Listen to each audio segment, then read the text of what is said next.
Let me remind us that in paradise, Adam lived in a world with two trees. Adam chose to live in a world with only one tree. When God came looking for Adam, he found him naked and in a garden. What kind of world did the naked Adam create? This seminar, our sessions together, are about the cultural consequences of living in a world with only one tree. Culture built on only one tree.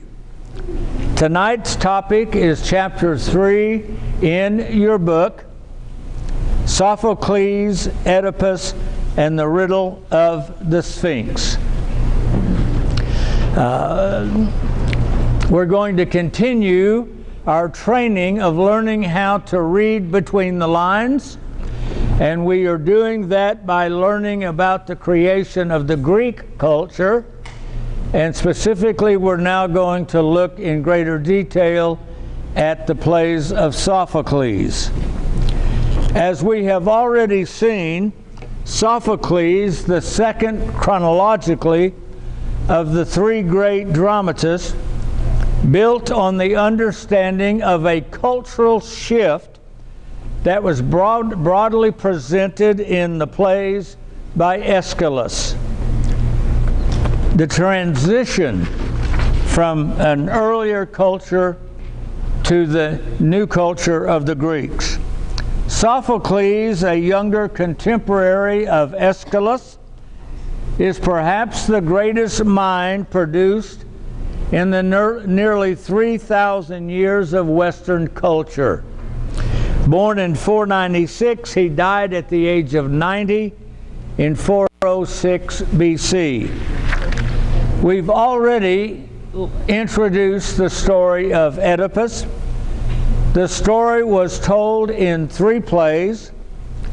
Oedipus the king told the beginning of the story, with Oedipus becoming the king of Thebes, discredited and departing the play as a blind man.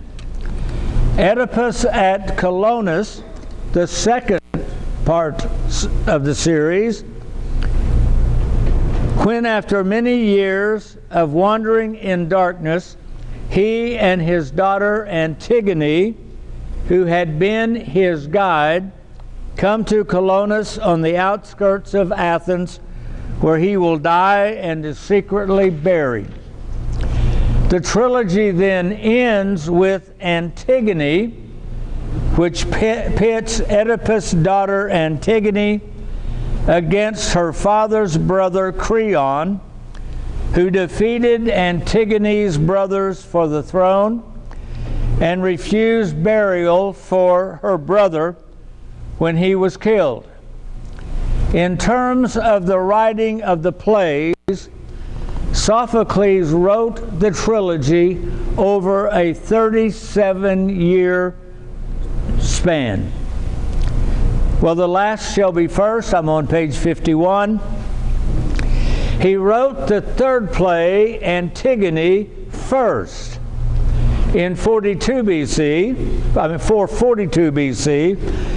13 years later, in 429, he wrote the beginning of the story, Oedipus the king, and having written the ending and the beginning, Sophocles finally completed the trilogy by writing the middle play, Oedipus at Colonus, in 406, shortly before his own death.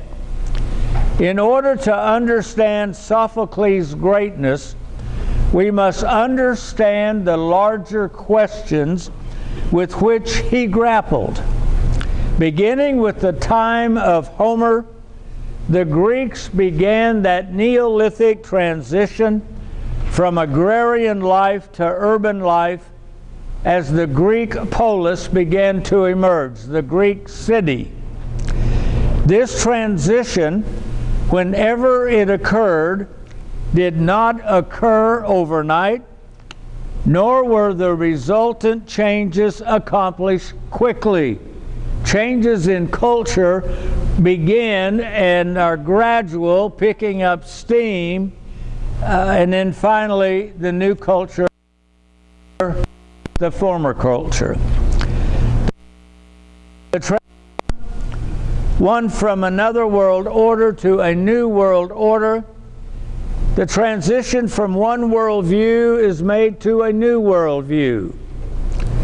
In the 5th century BC, the Greeks were still discovering the implications of their new world view. It was in the 5th century the Greeks invented the theater, with Aeschylus, Sophocles, and Euripides writing their plays. They used the theater and these ancient stories to come to understand the new world, this non-agrarian urban culture in which they now found themselves. The former worldview of the ancient Greeks was a botanical and agricultural one we've already discussed. Aeschylus dealt with the transition to the New World Order that was patriarchal and urban. It was Sophocles that made the transition personal. He showed what these changes meant in the lives of particular individuals. Since Sophocles wrote Antigone first, and not 37 years later as the last of the trilogy, it is in Antigone that that generic transition and changing cultural roles for men and women are addressed originally by Aeschylus in just a type. Man, wife, changing of the system. In Sophocles, it is particularized and experienced in the personal conflict between Antigone and Creon. Since Antigone was written first, it is chronologically closer in time to Aeschylus and that male-female theme of Aeschylus' plays that he grappled with. Therefore, before we turn to Oedipus the King, which is our target tonight, let us consider more closely Antigone. So therefore, on page 53, Sophocles, Antigone 1. The New World Order of the polis, the city, and the overthrow of the mother goddess by the Olympian sky gods now called into question the sexual roles of men and women in Greek culture. In the botanical world of the mother goddess, women were highly regarded for their ability to create life. In such a world, the status of women was honored as maiden, mother, and matron. But in the patriarchal world of the sky gods, women were little more than sexual toys, where women were now defined as virgin, wife, and whore. A telling metaphor illustrates the shift in the worldview between these two cultures. 6,000 years before Homer, that Neolithic transition from nomad to farmer occurred in ancient Mesopotamia. I mentioned it before, but we deal in depth with that whole issue of mankind in the book, These Things I Believe.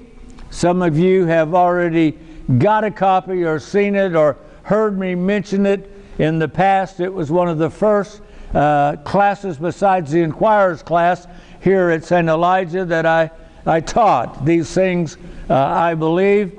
It's actually on YouTube, I believe. That 6,000 years before Homer, the transition occurred from being a nomad to being a farmer in ancient Mesopotamia.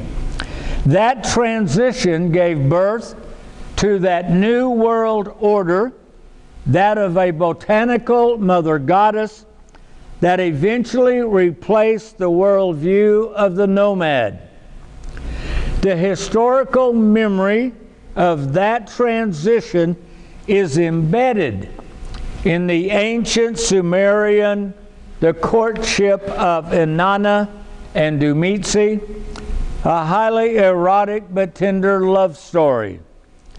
In it, Inanna, known in later cultures as Diana, Aphrodite, and Venus, the goddess of love seeks a husband who will cherish her, take care of her, and be the means of her releasing fertility upon the land. Inanna asks, who will plow? She is not playing the whore. She is asking, who will be my gardener, my groundskeeper, my caretaker? She desires a partner, a co-equal, to co-enable her, to guard her and cherish her and honor her as a giver of life by bringing forth life from her. The metaphor of the plow as an agricultural metaphor for sexuality is even found in the hymnology of the Orthodox Church. In referring to the Theotokos, the Virgin Mary, as untilled. Thou art the mystical paradise, O Theotokos, for that thou, being untilled, didst bud forth Christ, by whom was planted on earth the life-giving tree of the cross. Wherefore, as we adore it being elevated, we magnify thee. Rejoice, untilled land, which has sprouted the divine ear of wheat. The point is, the term plow in a botanical world was not a vulgar term. Inanna uses the term plow as an agricultural term of the farmer. In the Greek, the word for soil, the earth, is gi or gay, which is a feminine noun. The term for labor, work, is ergon. And when the two are joined together, they become gay orgio or gorgio, to till the soil. In fact, the Greek word for a farmer, a tiller of the soil, the farmer is gorgios or georgios. Also originally was used to mean the husband, the masculine tiller of the feminine soil. It is also the source of the name George, a farmer. The point is this: notice the shift in language that occurred thousands of years later when the Greeks began the transition from agrarian to urbanite, from being a farmer to being a citizen of a city. When they began that shift from a botanical to a patriarchal, male-dominated world. A husband now was simply called an aner, a male, or in some instances, a hupandre, which literally means over male. A woman's husband was the male over her sexually, and metaphorically he was the male she was in subjection to. Perhaps even more striking is now the shift in language for the use of the term plow. In Sophocles' play Antigone, when Creon the king pronounces the death sentence on Antigone, who happens to be his son's fiancée, he is questioned whether he intends to kill his son's bride.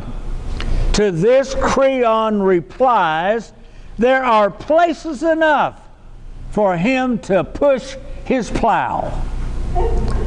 In the New World Order of the polis, women are now sexual toys where men push their plows. In Oedipus the King, a messenger reported that Oedipus asked where he might find the wife no wife, a mother whose plow field bore him. In the new patriarchal world order, 500 years before Christ, in the urbanite world, women have been reduced to being sex toys and incubators.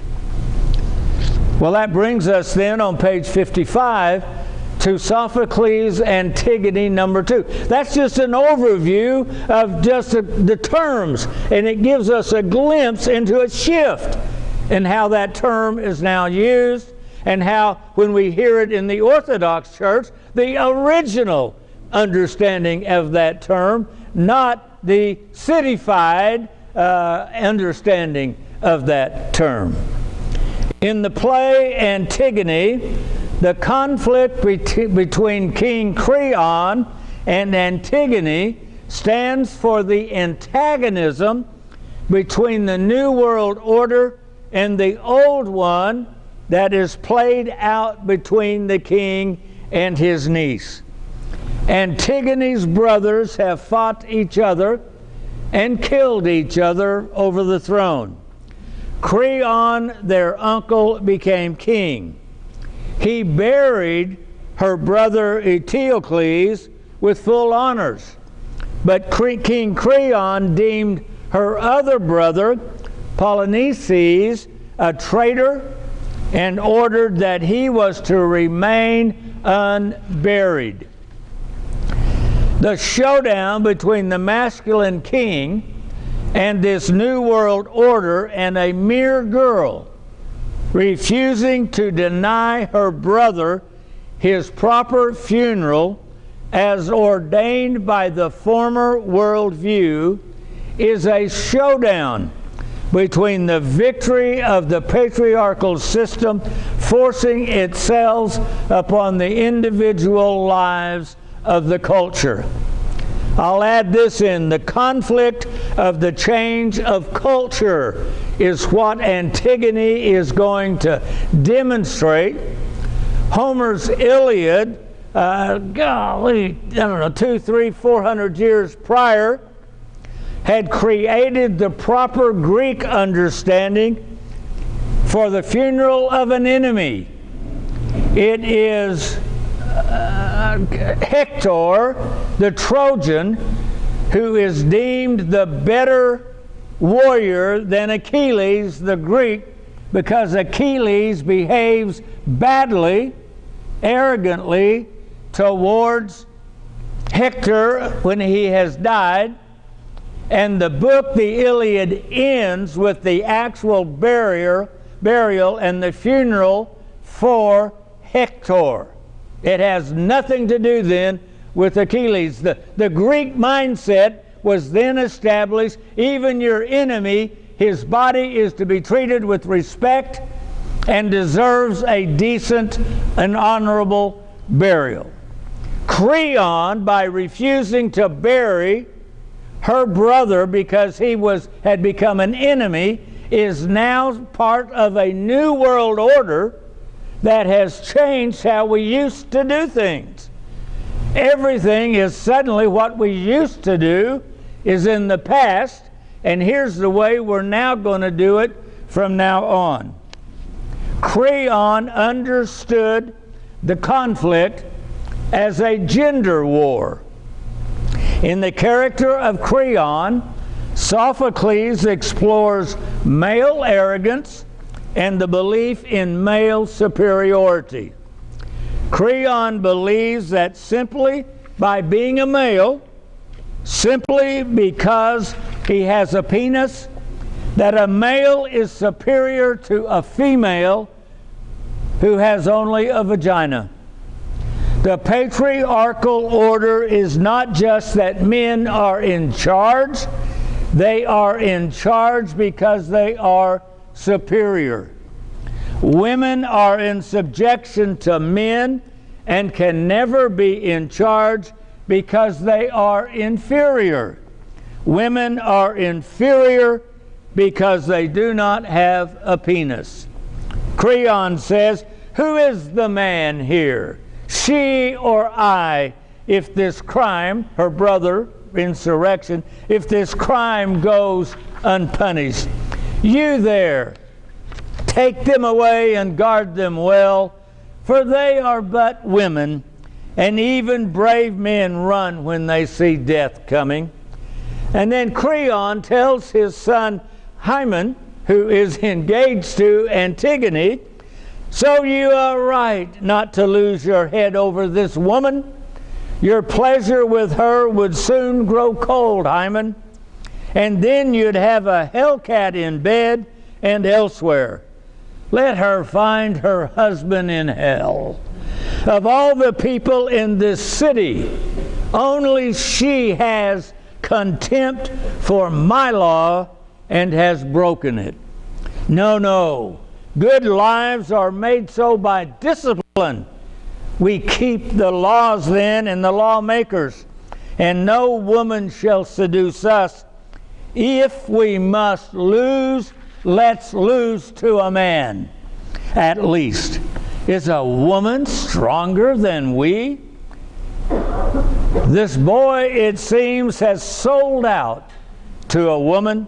Fool, adolescent fool, taken in by a woman. You girl-struck fool, don't play at words with me. Wow. Tug-of-war fight, the identity of maleness and femaleness now changed and in conflict. That brings us on page 57 to Sophocles' Antigone number 3. The struggle between Creon and Antigone is the struggle of the patriarchal order defeating the botanical order. In Antigone's death, we have the death of the botanical world, in which women had been honored and cherished as the givers of life. The overwhelming tone of Antigone is death. Antigone, early in the play, asked Creon, "What more did you want than my death?" The patriarchal world of the polis, an empirical world of masculine rationality, filled with its rules, its regulations, and its schedules, and the requirements, its regulation of life, had killed the vitality of life. The colorful fecundity of the earth had given way to the stone-gray sterility of the masculine polis, the male city. The synergistic intrapersonal relationship of mind and body within us, and our interpersonal relationship between male and female, which existed in the former botanical system, has now been broken. The mind, the masculine, now ruled as king. The old order has died. Antigone is as good as dead. What it means to be female has died. The natural vitality between women has been squeezed out of them. The citizens are helpless in a totalitarian system of rationalism that excludes the feminine, the spiritual, the sensual, and the emotional. But what it means to be male also died. Creon's son Hymen, who fell in love and planned to marry Antigone, commits suicide at her tomb. 2,000 years before Shakespeare's Romeo and Juliet, Sophocles told a greater story, deeper on so many levels than Shakespeare's, whose greatness lies not in the depth of his story, but the beauty of the prose by which he told it. The message is that in the deaths of Antigone and Hymen, the spiritual, sensual, emotional vitality of both men and women in the urbanized new world order of Western culture has died. Antigone, in her reply to Creon, whether she dared defy his laws, made it clear that the new rationalistic world is a world contrary to the gods and is a world of death. It was not Christianity that caused the male-female schism. The cause of that schism lies in the overthrow of an agrarian system that viewed men and women as partners. In the urban and masculine-dominated rationalistic world of the Greek polis, the penis was superior to the vagina. In the botanical world, there was a visual correlation between the furrows made in the earth by a farmer and a woman's body.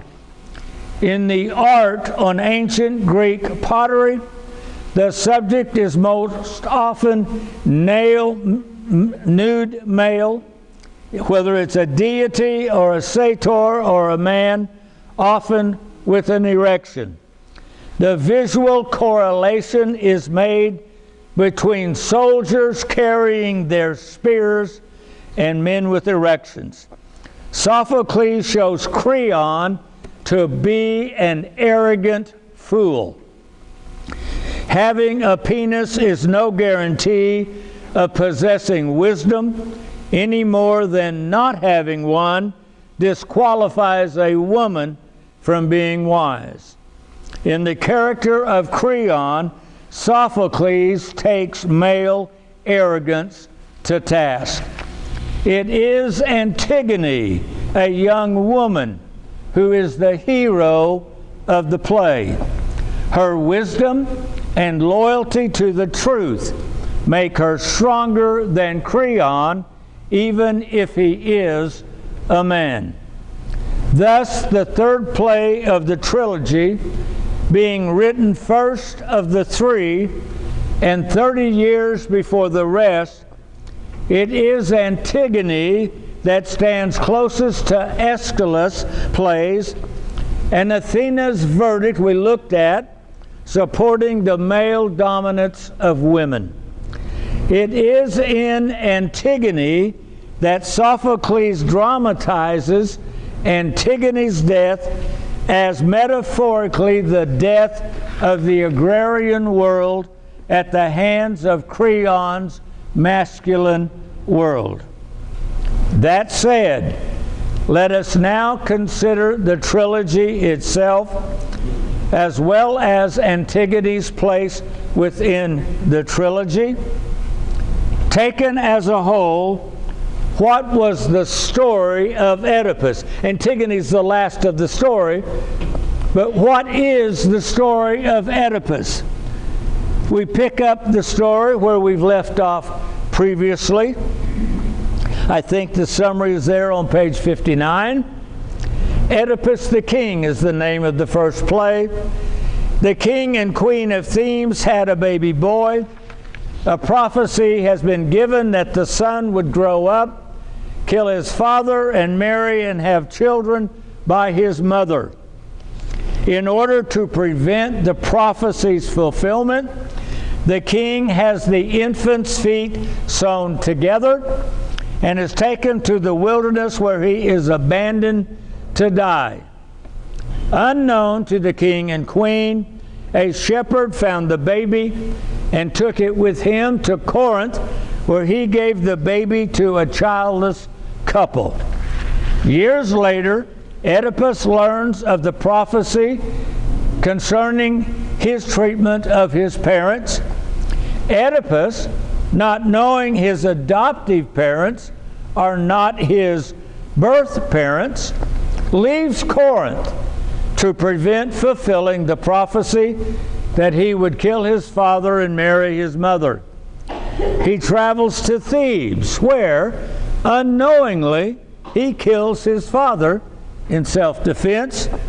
He then encounters the half-woman, half-lion Sphinx outside of Thebes. The Sphinx asks her riddle to all that pass by. Those who fail to answer correctly, she devoured. Her riddle is, what walks on 4 feet in the morning, on 2 in the afternoon, and on 3 at night?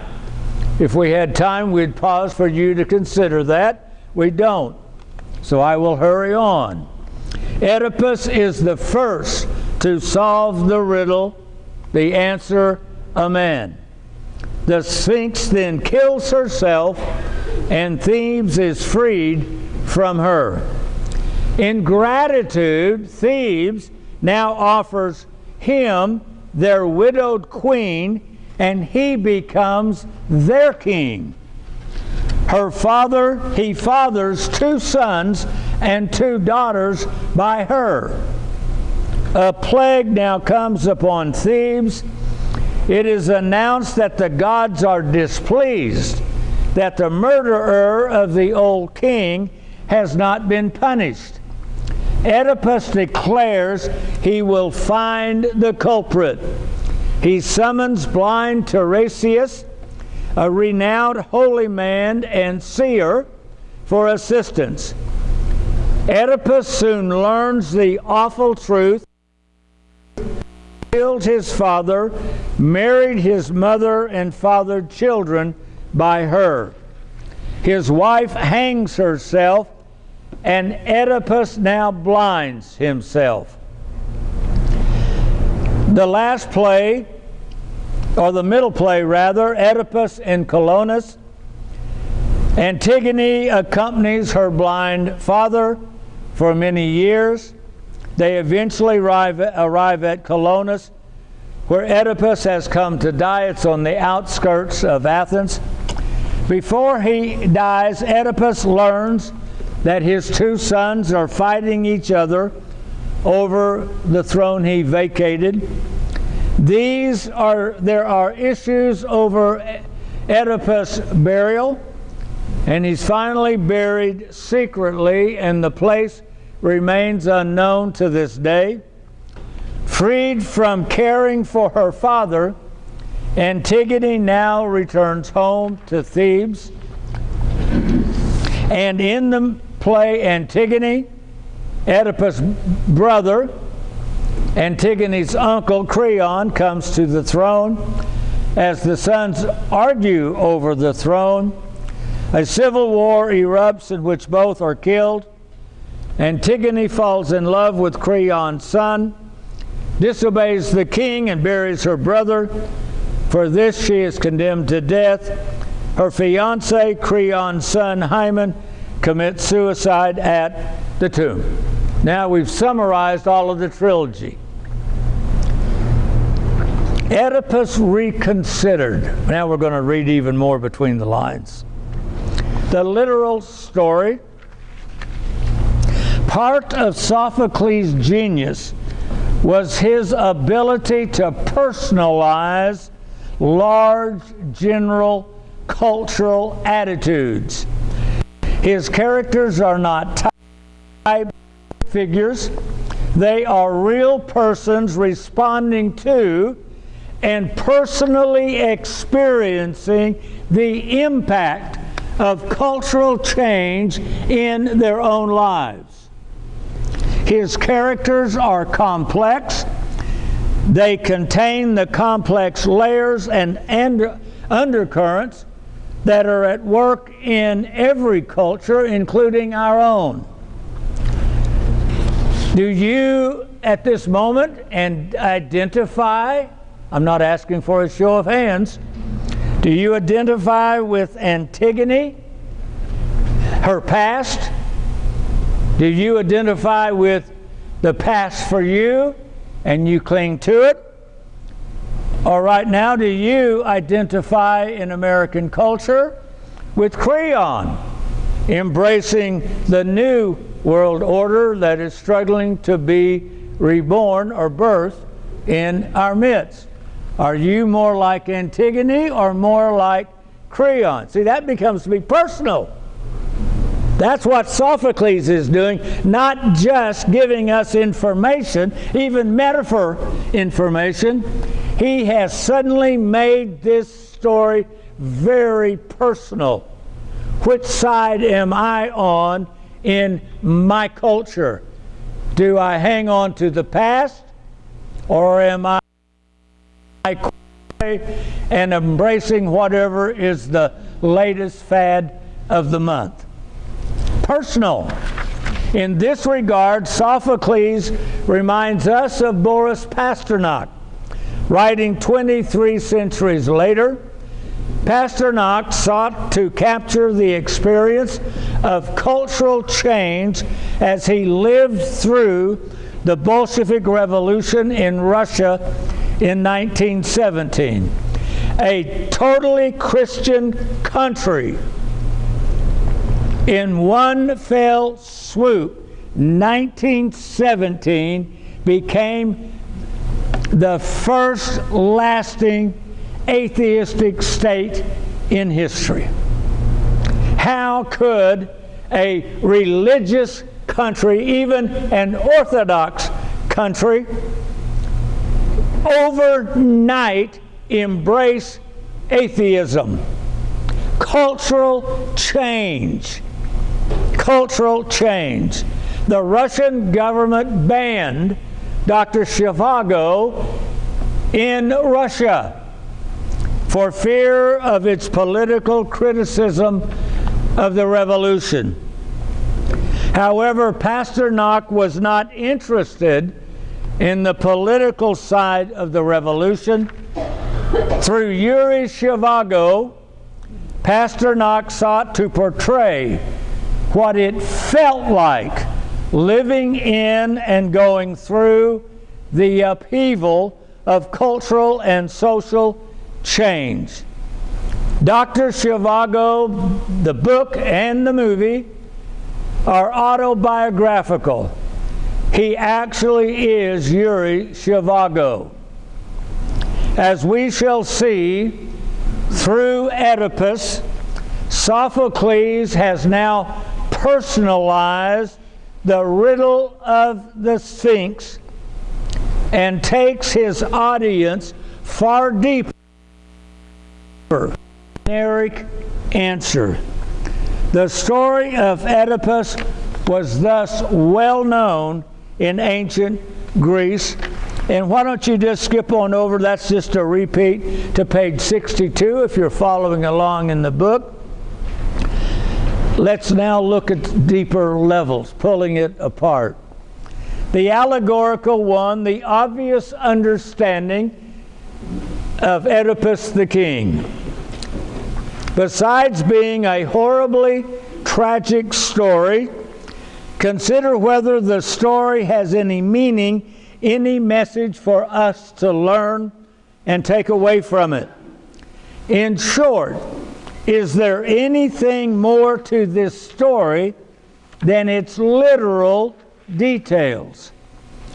It is the allegorical, metaphorical that rationally gives an understanding that is deeper than a mere recital of the obvious details. As Sophocles tells the story, he dramatically illustrates that Oedipus brings upon himself, his parents, and his children sufferings over and above what was fated for them. But what was Oedipus' folly that led to such a tragic suffering by so many? The easy answer, of course, is that Oedipus' folly comes from his pride. He reveals his arrogance in the opening lines of the play, "I came myself, the world-renowned and glorious Oedipus." That's how he introduces himself at the very beginning of the play. "I have come, the glorious one." He is boldly confident in his ability to locate and bring to justice the murderer of the former king. It is obvious Oedipus is arrogant, but such a shallow answer fails to appreciate the deeper answers that Sophocles provides. Oedipus' arrogance is deeply rooted in his self-confidence in his intellectual abilities. The title of the play is not simply Oedipus, it is Oedipus the King. He is the king of his own life. He is the ruler of his life. He is the master of his own fate. He is complete within himself. In this regard, he reminds us of Charlie Anderson, played by Jimmy Stewart in the movie Shenandoah, a movie set in the Shenandoah Valley during the American Civil War. The movie contains a scene repeated more than once wherein Stewart's character, Charlie Anderson, says the blessings for the family meal. They're all gathered around a big wooden table, they're all there, and he prays, "Lord, we cleared the land, we plowed it, sowed it, harvested, we cooked the harvest. It wouldn't be here and we wouldn't be eating it if we hadn't done it all ourselves. We worked dog-bone hard for every crumb and morsel, but we thank you, Lord, just the same for the food we're about to eat. Amen." By the end of the movie, with 2 sons now dead, his daughter-in-law raped and murdered, his son-in-law a prisoner of war, and his youngest son mistakenly taken prisoner, when he began saying the prayer, once again, this time he stops, looks at all the empty chairs around the table, and the words of his arrogant prayer stick in his throat. You see, Oedipus' folly lies in believing his own Weltanschauung, his own worldview, to be correct. His is a worldview based on the reliability of information, facts, and data. What would he have done with a smartphone? Instantaneous smartness. Instantaneous, write me any speech, written assignment I need. Instantaneous. We now have total reliability on information, facts, and data. We live in a culture, dare I say, that reminds me a lot, we almost could call it an Oedipian culture, relying on our own worldview. We are now the masters of our own fate. You see why we're doing this? we're beginning, if we're going to talk about what kind of world we're living in and what's happening in our time, we have to understand what culture is, how it works, and how we're part of it. And it's not just a little bitty parochial way we feel in Oklahoma City or in Edmond or wherever we are, or Oklahoma. This has been going on for several thousand years, and we're part of it. Okay, you got it. He believes that by knowing the facts, he can exercise free will and act accordingly. He believes his parents in Corinth are his birth parents. He accepts the obvious at face value. Upon hearing that he is fated to marry his mother and kill his father, he takes control of the events and removes himself far away from Corinth to ensure that such will never happen. Oedipus as his birth father, who, upon hearing that his son will kill him and marry his mother, takes charge, has the baby's feet sewn together, taken to the wilderness to be abandoned. They also share the same spirit of anger. Both the father and Oedipus the son are hot-tempered. When their paths cross in later years, it is their tempers that lead to the fight, wherein Oedipus, in self-defense, unknowingly kills the king, but more importantly, kills his father. The father dies without learning the truth. The father never discovers that his worldview is wrong. He could not control his life because he could not control the contingency that the servant would give the infant son away to a shepherd rather than leave the baby to die by exposure. But Oedipus will not be as fortunate as his father. In the arrogance of self-confidence, Oedipus argues with the blind holy man, the seer, Tiresias, and demands the truth from him. Reluctantly, Tiresias blurts out, "You are the godless defiler of this land. You are the slayer whom you seek, I say." If what Tiresias said is true, then everything Oedipus believes to be true is in fact false. If the blind man is telling the truth, everything the sighted man believed is now a lie. Wow. Trusting in his own knowledge, Oedipus cannot accept the truth, and trusting in the confidence of what he knows, his empirical world, he sets out to prove Tiresias wrong. It is in the arrogance of "I'll show you" that leads Oedipus to that awful discovery that he has killed his father, married his mother, and fathered children by her. But we have not yet plumbed the depth of Oedipus' folly. His folly is not the awful discovery of the horrible deeds he has committed. He has ruined. Tiresias told him, "Alas, alas, how terrible it is to be wise." The awful truth, as Tiresias tells it, Creon is not your trouble.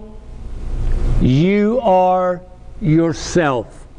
You're your own worst enemy. Out of his own eyes.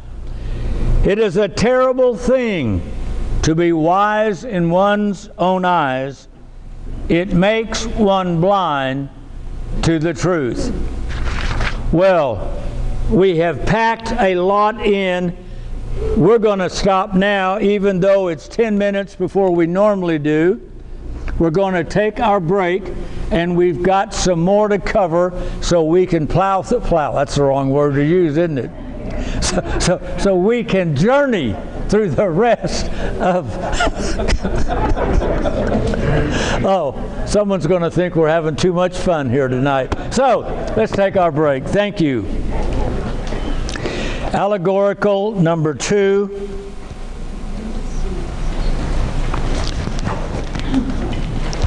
Oedipus and the Sphinx. There are 3 additional themes that help reveal the truth to Oedipus. The first is Oedipus and the Sphinx. The Sphinx is a bare-breasted woman with the body of a lion. We're on page 64. She guards the road and devours those who cannot solve her riddle. Oedipus counts himself wise because he solved the riddle, but he only sees the surface of the riddle and only gives a surface answer, a man. Oedipus solved the riddle, but fails to understand its meaning. His answer is a generality, an abstraction. He does not probe the meaning of his answer. For Oedipus, truth is external to himself, not internal. He does not grasp that in answer to the Sphinx riddle, he could have given his own name. As a man, the riddle applied to him, just as it did abstractly to all mankind. But even had he given in reply his own name, he still would only have been speaking in generalities. There was a time when he crawled on all fours. He now walked upright on 2 feet, and sometime in the future, as an old man, he will walk with the aid of a cane. Oedipus does not understand the riddle of the Sphinx is literally about him. The riddle of the Sphinx and the riddle of Oedipus' identity are the same riddle. Who am I? You have there on page 66 one of the pictures that from the artist of the Renaissance, Oedipus and the Sphinx, and a quote from the play Oedipus the King: "The mightiest persons are those who solve the mystery of their own identity." He could solve on a superficial level the riddle of the Sphinx, but he could not solve the riddle of his own identity. He does not know who he is. His wife, who only moments before has guessed the awful truth that her husband is her son, just before running from the room to go and hang herself, tells her husband's son, "O ill-fated man, may you never know who you are."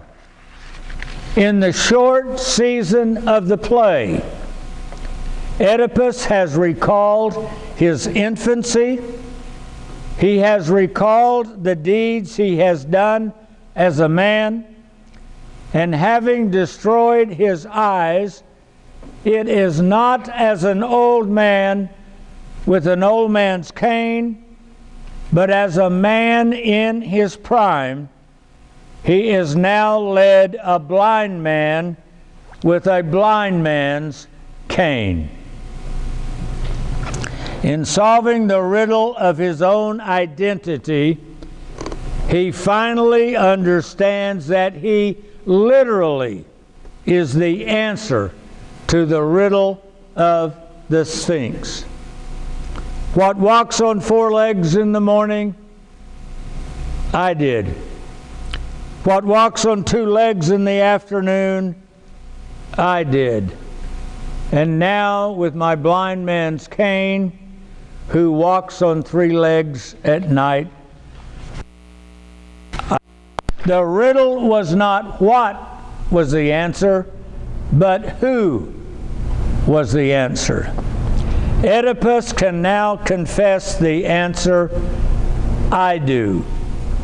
Only now at play's end has he solved the famous riddle. The play ends with the chorus reminding us, dwellers in native Thebes, behold this Oedipus. He's walking across blinded with his cane. Behold, look at him. Behold this Oedipus who solved the famous riddle. He was your mightiest man. Wow. The mystery of the Sphinx. Some see in the death of the Sphinx the overthrow of the former earth goddesses by the more recent sky god. Oedipus represents the triumph of male rationalism and its linear worldview based on masculinity, erect penises, swords, spears, as well as a concept of time that is birth, life, and death, over the cyclical and experiential world of nature and femininity, vulvas, menstrual cycles, reoccurring seasons of the year, and a concept of time that is life, death, and resurrection. In the Neolithic transition from farmer to urbanite, the overthrow of the feminine worldview occurred. As Aeschylus showed, Athena cast her deciding vote in favor of masculine rationality.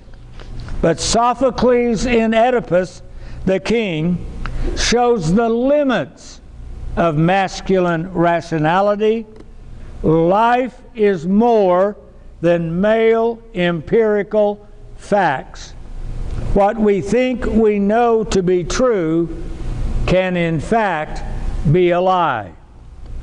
For Sophocles, a worldview based on male empirical rationality is a world that is blind to the mystery that exists alongside that which we see.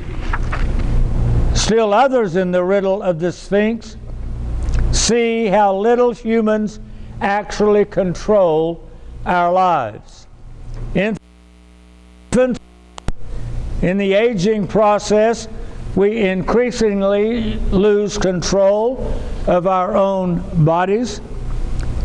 So independence is a brief, transitory interval between the respective inadequacies of in old age. The human will is free only in relative terms in that time frame. There is a window of opportunity in which we can exercise our free will. Oedipus the king reminds us that what we have come to believe is true as we live our lives in that brief window of independence will greatly, what we have in that period of independence with our will, what we choose to believe is true, will greatly determine the outcome of our lives. And again, then, the allegorical, the third on page 68, blind prophet Tiresias. A second theme giving added depth to the play is the backstory of the blind prophet Tiresias.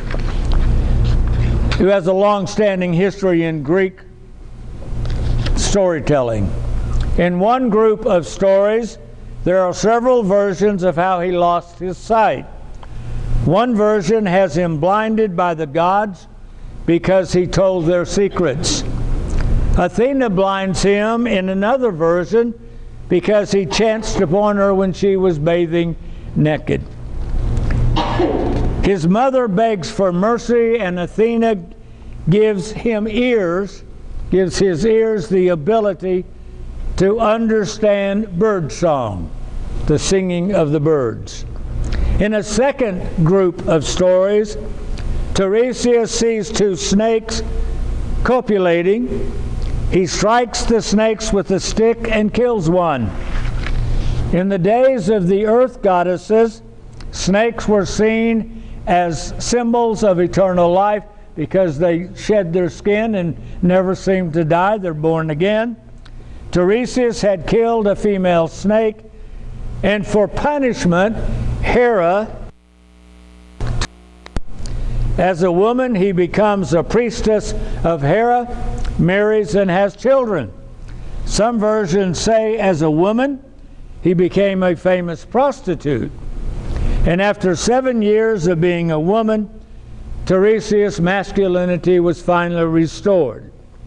In yet another version, Zeus and Hera asked Tiresias to settle an argument between who gets the most pleasure from sex. Hera says a man does, while Zeus says it is a woman. Tiresias, who has experienced sex as a man and as a woman, replies, of the 10 pleasures of sex, a man enjoys only one. Angered, Hera immediately blinds him for having taken Zeus' side, but in turn Zeus gives him the gift of prophecy.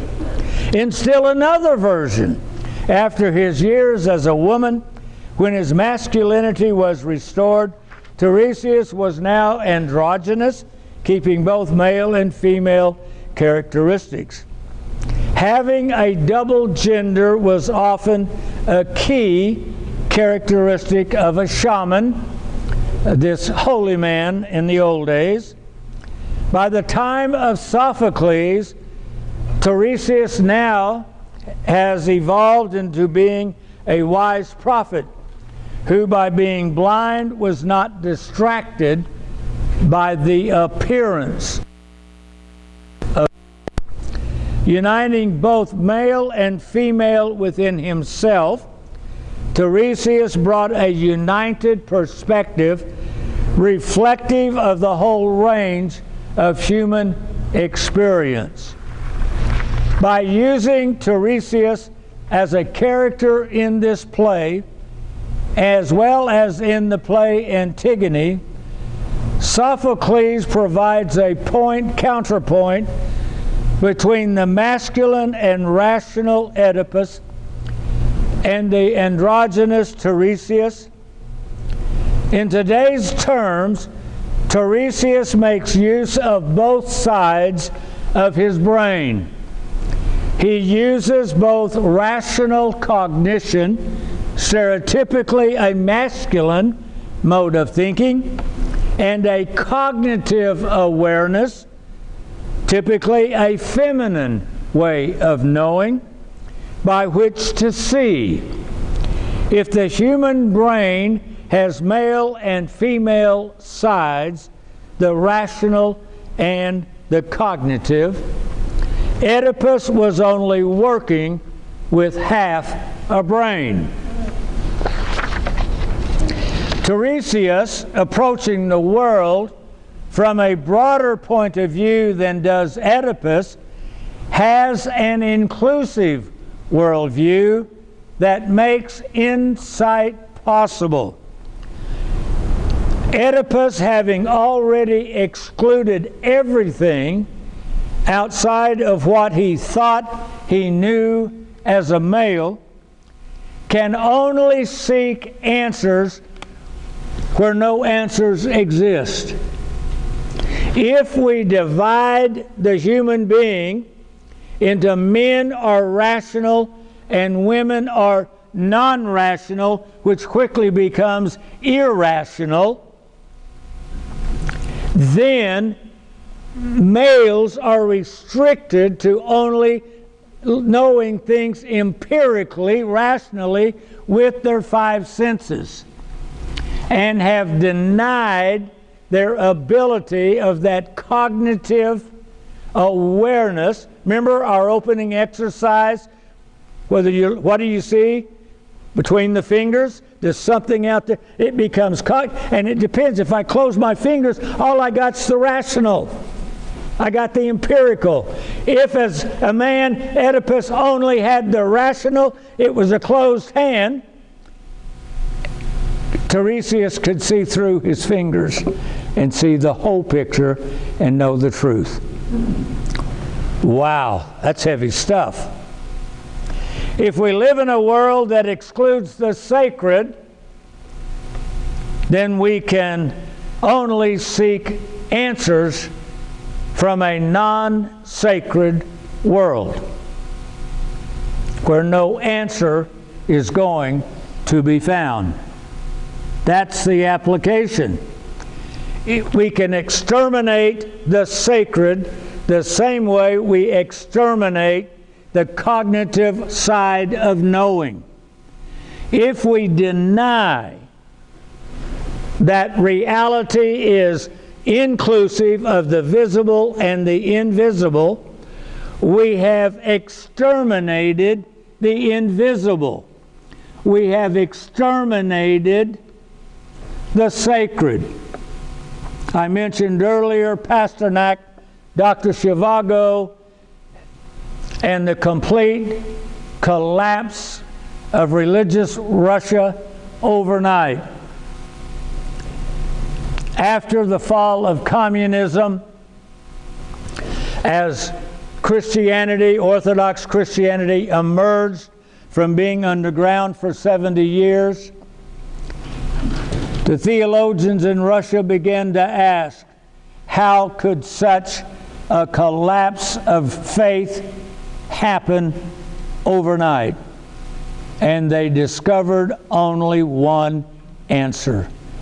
For 20 years at least before the fall of Russia in the Bolshevik Revolution, the Russian culture had exterminated the sacred. It kept the form outwardly, but like termites eating away inside, they had quietly exterminated the invisible presence in their own lives. They had closed their fingers and were only looking at a solid, empirical, atheistic, godless, empirical world. Sophocles' use of Tiresias underscores the use of sexuality, maleness, femaleness. It's being argued all over the place. We're debating it all over again. This is nothing new in a culture that exterminates the invisible, the sacred, and divides us. It tries to say there's only the rational, there's only the empirical, there's only this stuff. Wow! What kind of world does a naked Adam create? The kind of world we have lived in for 10,000 years. Again and again and again and again. Culture's changing, but they're always a man-made empirical world that we are creating. I'm getting way ahead of where we're headed in this book, but some of you are beginning to say, what's this all about? We're getting there. How in the world? We want a quick answer. We want an empirical answer for this class. Sophocles did not give an empirical answer. He gave an experiential one. You probably have guessed by now, I'm not going to give you an empirical answer either. We're going to create in the weeks ahead, as we've done tonight, the opportunity for you to have your own aha moment. for a illumination to happen, and so you can begin to experience what we're talking about. Who am I? The riddle of the Sphinx. Where do I fit in this broad landscape of a man-made culture? Where do I stand in it? Well, I must hurry. The use of sexuality foreshadows that Oedipus would commit incest.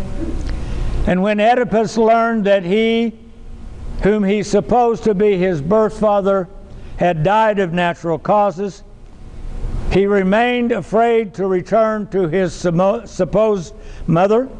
He didn't want to go back to Corinth. He asked his wife, "Why must I not shrink from my mother's bed?" And Jocasta's reply is totally unexpected. "Be not afraid of marriage with your mother. Many mortals in their dreams have shared their mother's bed, but he who counts this dream as nothing easiest bears his life." That's what Freud heard in the whole play, and he created psychoanalysis and the Oedipus complex out of that scene right there. By juxtaposing Oedipus with Tiresias, Sophocles shows the limitation of male rationalism, the limitation of a worldview based on male superiority and female inferiority, a theme Sophocles had already explored in Antigone, written many years earlier. Human rationality with its rules and its regulations cannot less contain, define, or control the Dionysian power of sexuality. We dealt with Zeus earlier. Oedipus' worldview blinds him to anything outside his preconceived point of view. Tiresias represents the old botanical world where men and women were partners and equal contributors to life. The botanical world was wiser because it brought both male and female viewpoints into play. Oedipus was blind to his sexual identity, blind to the existence of even having a sexual identity. He was blind to the vitality and joy of life. He had only the rules and regulations from his male rationality. It is this theme that Euripides explored in Pentheus, in the Bacchae we talked about. To suggest Sophocles' story is about gender identity and transgenderism is to misunderstand the story of Oedipus, the same as Oedipus misunderstood the Sphinx riddle.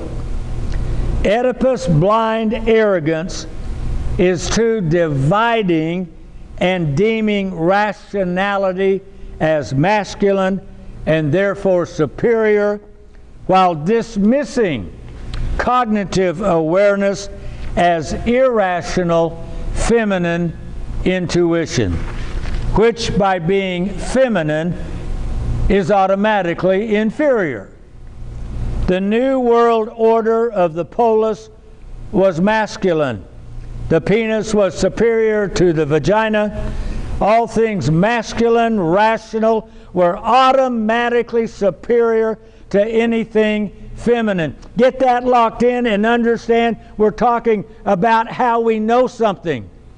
If it's right side, left side of our brain, and we only use half of our who we are to think with and to know with, we are half-brained. We're not getting the whole picture. It's not as if men are only one side and women are only the other side. No, no, no. We have both sides in us and they work together. They worked it. We'll try to touch base on that later.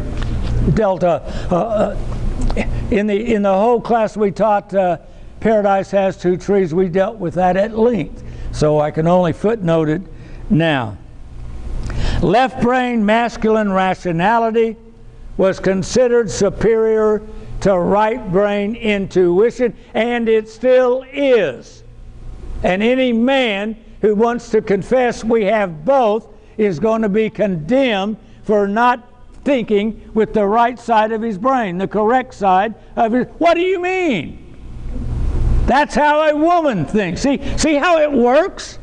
It's automatically inferior because she thinks that way. It's embedded in our culture, how we think and how we're supposed to think, and how therefore I can't think. I can only use one part of my brain because I'm a man. I can only use one part because I'm a woman. You get the point. The urban, therefore, is superior to the agrarian. The city is superior to the farm. Athens gave birth to the reduction of reality to left brain knowability. Finally, I hope it's finally, we got to get close sometime. Allegorical, it's not final. Allegorical number 4, sight versus blindness. The third theme that shapes Sophocles' story is that of sight and blindness. I'm on page 70. Oedipus, the man who only believed in the empirical world his eyes can see, is proven to have been blind to his own identity. But Tiresias, the blind prophet, is shown to be able to see even though blind. It was in fact Oedipus suspected, as he suspected, I'm terribly afraid the blind seer can see. Outside our present efforts to enter into that discussion of seeing. By seeing, I refer not to the mechanical function of the human eye.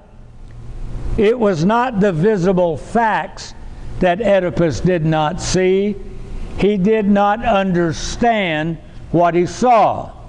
Understanding is based on attending, giving one's attention to that which causes us to turn aside, as Moses did to see the burning bush, and to give our attention to something. Ian McGilchrist, in his The Master and His Emissary, The Divided Brain and Making Sense of the Western World, has discussed the issue of seeing as done by both sides of the human brain. Again, we reference that considerably in Paradise Has Two Trees. It would take one more talented than I to summarize the latest findings of neuroscience. At the very least, however, the subtitle to his book, McGilchrist's book, is instructive. We are presently discussing the birth of Western culture as processed by the dramatist creating classical Greek culture. McGilchrist's work approaches the subtitle, The Making of the Western World, from the point of view of seeing, from how we attend and give our attention to reality around us. That's the same thing Sophocles is doing in his play, but doing it experientially, not scientifically. There's a parallel. At the very least, as Sophocles believed, as Oedipus learned, there is more to reality than meets the eye. Page 71, what Sophocles saw, part 1. He believed that the universe was composed of both the seen and the unseen. No single person saw everything and knew everything. Life was a mystery containing things we know and things we do not know, containing things knowable by reason and things knowable by means other than reason. For Sophocles, it was arrogant for anyone to assert their self-sufficiency. It was arrogant for anyone to create a system of understanding and claim that system contained all that needed to be known. In particular, rationalism was arrogant in its belief that it and it alone presented the correct insight and understanding of the nature of the universe. Such systems were blind to the realities excluded by their systems. Their system excluded anything that wasn't knowable in their telescope, in their microscope, in their brain, in their heads. Knowable rationalism. They've already excluded the other half, the invisible half of reality. Cleon's system automatically excluded any insights that a woman might have.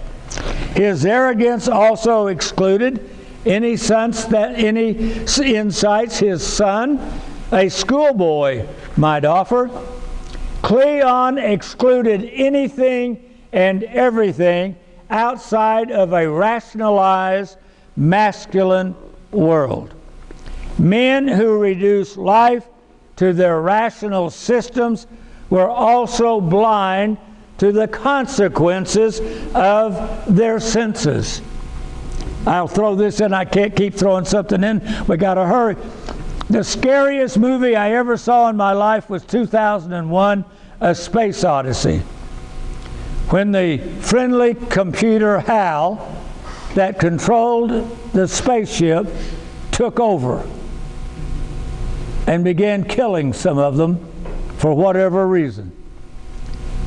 Technology suddenly gone crazy with its own power to think for itself. Wow.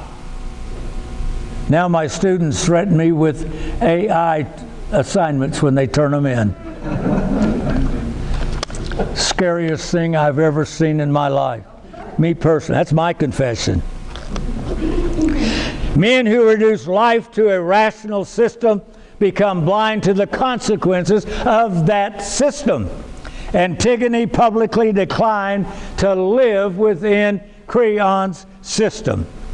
But Cleon's arrogance made him blind to the fact that both his son and his fiancée declined to live within that system. Sophocles' message is clear. Rationalistic systems are cold, sterile, and dead.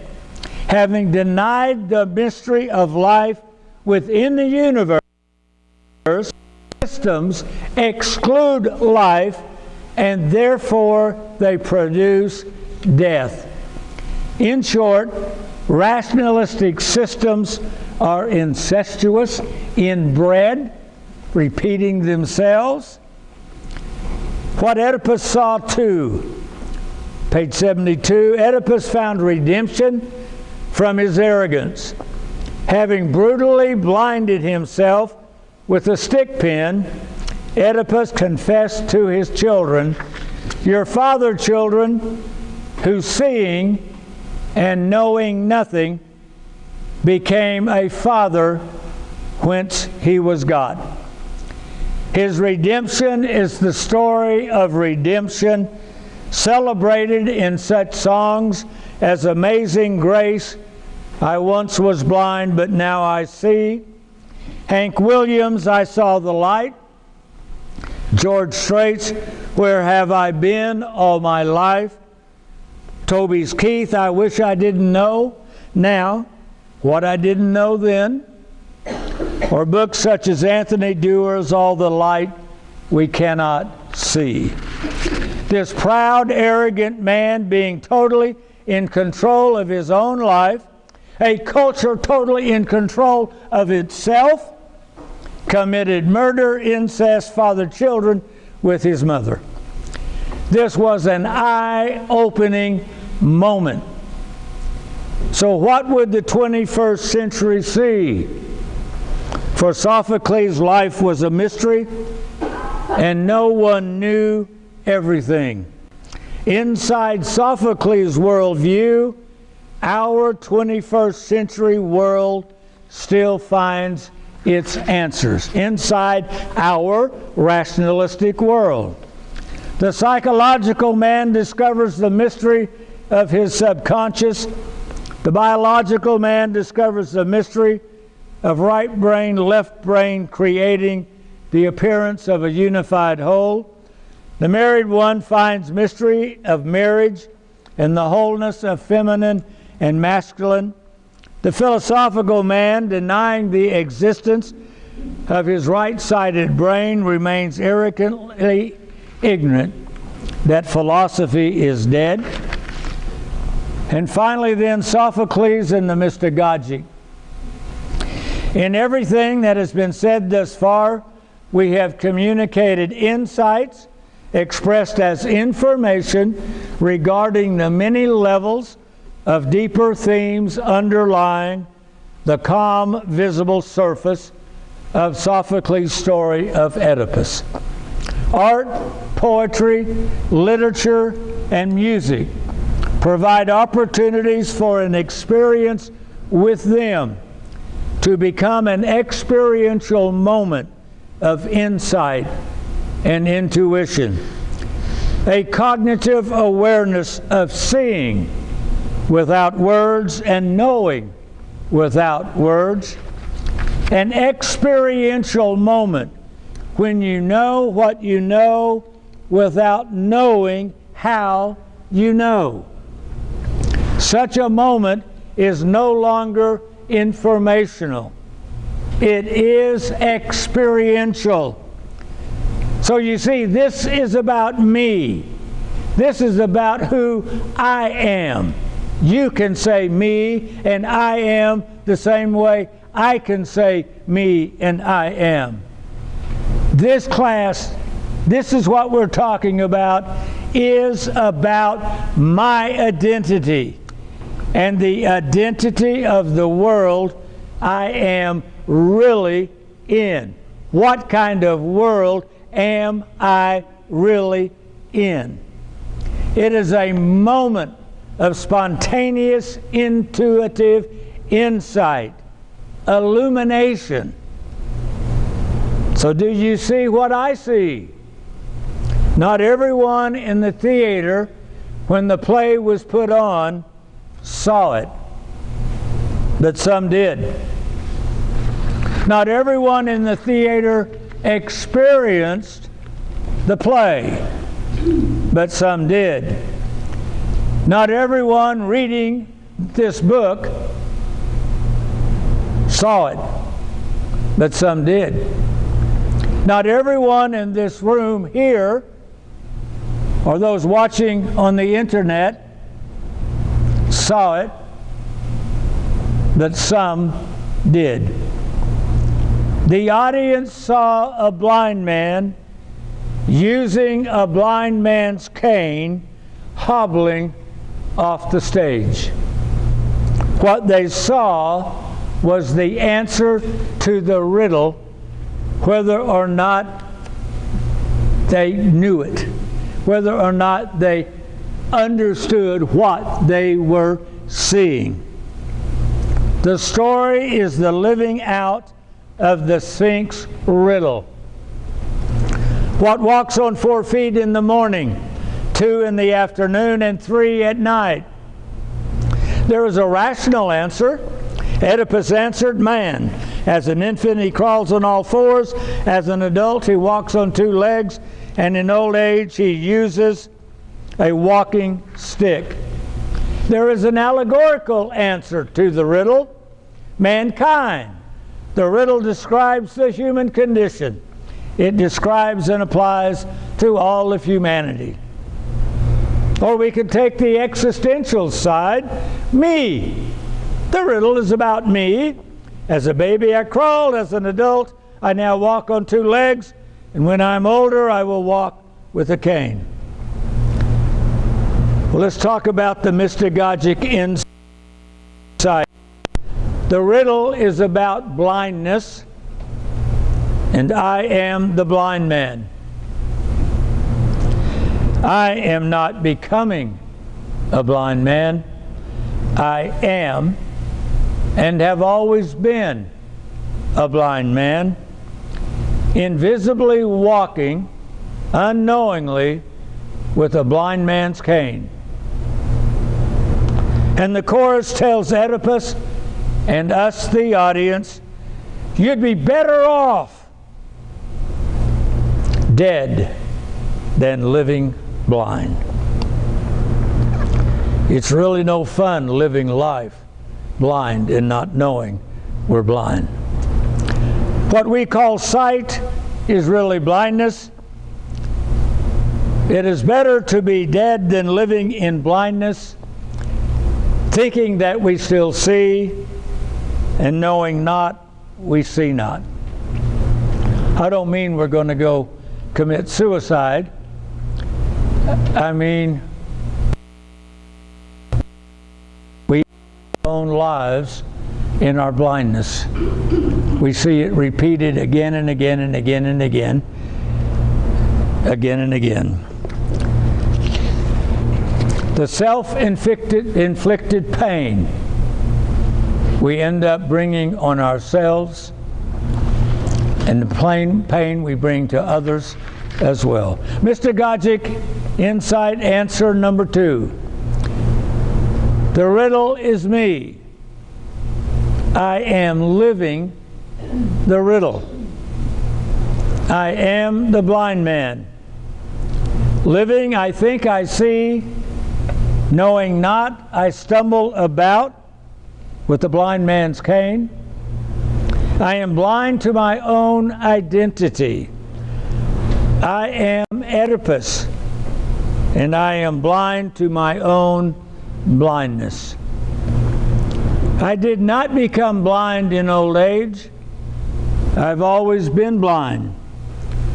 My whole life I have invisibly walked with a blind man's cane.